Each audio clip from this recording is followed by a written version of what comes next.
नमस्कार. Yes news महाराष्ट्रामध्ये आपल्या सर्वांचे स्वागत.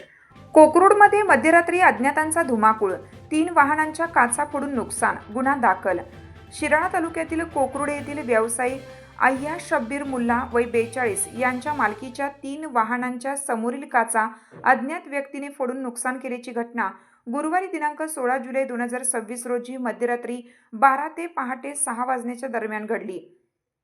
मिळालेल्या माहितीनुसार अय्या शब्बीर मुल्ला यांचा कोकरूड येथे कुक्कुटपालन व्यवसाय असून व्यवसायासाठी वापरली जाणारी 3 वाहने रस्त्याच्या बाजूला उभी करण्यात आली होती. दरम्यान अज्ञात व्यक्तीने तिन्ही वाहनांच्या समोरील काचा फोडून नुकसान केले.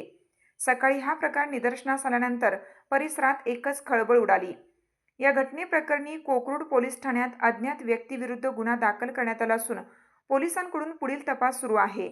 संबंधित आरोपीचा शोध घेण्यासाठी परिसरातील सीसीटीव्ही फुटेज तसेच इतर पुराव्यांची पडताळणी केली जात असल्याची माहिती मिळाली आहे.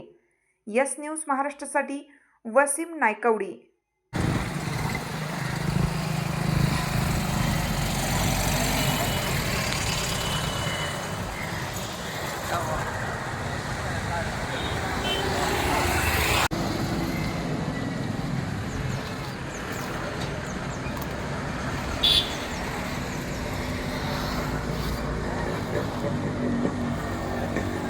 साथ आमची यस न्यूज महाराष्ट्र चॅनलला लाईक करा व सबस्क्राईब करायला विसरू नका.